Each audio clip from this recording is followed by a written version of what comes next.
And the Stan Rogers Folk Festival is back for another incredible year of concerts celebrating the enduring musical legacy of its namesake. This year, music lovers are gearing up for Stan Fest in Canso, Nova Scotia from July 24th to 27th with 4 additional days of concerts called the Stan Fest Roadshow. Our next guest is the perfect person to give us a preview of the 2025 program, as he's a singer-songwriter himself with strong family ties to the area. We're pleased to welcome Steve McIntyre, Artistic Director of the Stan Rogers Folk Festival. Good morning, Steve. Good morning. How are you? I am great this morning, and happy Stan Fest to you. We're almost there. So the musical Thanks so fun much. kicks. We're excited to chat about this tradition in our region. Now, the fun kicks off on the 21st with the Stan Fest Roadshow. Can you explain how that works? Sure. Well, the Roadshow is basically a 3-day concert series. Think sort of small halls model. It's all across Guysborough County, starting Monday the 21st, of course, and going Tuesday, Wednesday as well. That leads us into our Thursday night concert and then on into the main event over the weekend. Well, it's great that you So get to take the music into some of the smaller communities. That's really fun. it is good, gives them, people in those communities a chance to catch a show in their backyard. It gives people coming from away a chance to experience and see a lot more of Guysborough County. Gives us a chance to get our venues sort of under fixed roofs and out of any potential weather. And it's a great way to sort of share the love, pass it Perfect. around. All right, so the Stan Fest proper happens in Canso, Nova Scotia, the 24th to the 27th. I understand that you've got a Thursday night program dedicated to the music of John Prine. Yeah, we do. We kicked around the idea of doing something like that, and then lo and behold, it comes to fruition. And it actually features John Prine's longtime touring band. So Jason Wilbur, David Jakes, and Fats Kaplan, Kenneth Blevins.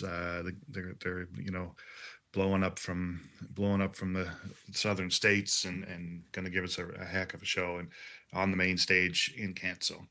That's very exciting. Fans must be, what's the buzz on the street? Fans must be pretty excited about this. Yeah, I think so. I mean, poor John, we lost him in 2020. You never get those chances back. But I think as far as being able to cling to a little bit of that legacy and celebrate that wonderful body of work, this is the very next best thing, and we're really thrilled about being able to pull this one off. Well, it's the concert in general, Stan Rogers Folk Festival. It's a wonderful tradition. What are some of the changes, though, that people might expect this year for the 2025 version?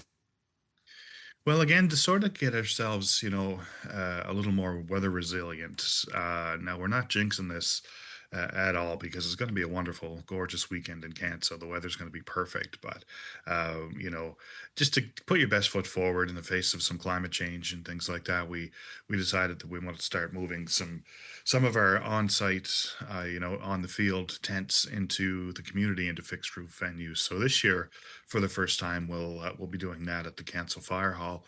Our Fogarty's Cove stage, which always lived right on our festival site, is now going to be at the fire hall. So, folks need a bit of time getting over there. There's going to be a couple shuttles just kind of going in a loop, and it's going to be great. Canso's a beautiful little spot, a nice little fishing town, and a 10-minute walk through there is not going to hurt anybody, and that venue should be supported, and the shows are going to be really, really good in there too. Yeah, I like that. I'd welcome that opportunity to check out more of Canso. If anybody Yeah, has not been before, any advice for first timers? yeah. Well, like I said, you may expect a bit of weather. We always tell people to dress for all seasons, and often you'll get to experience all 4 seasons over the weekend. Well, maybe not four. Let's hope there's no snow. 3 seasons. I don't. And Yeah, yeah, three seasons for sure. for sure, 3. Just prepare for the best weekend of your life. I think is maybe the best way to look at it. People are so smiley and so content and so sort of unplugged while they're in camp. So you get a real opportunity to leave the day to day sort of behind and join, thousands of like-minded people in an environment that maybe only comes along once a year. So Well, Steve, thank you so much for teeing this up for us, and good luck this year. thanks so much. We put a link to the Stan Rogers Folk Festival on our website to make it easy for people to find. Fun begins on July 21st.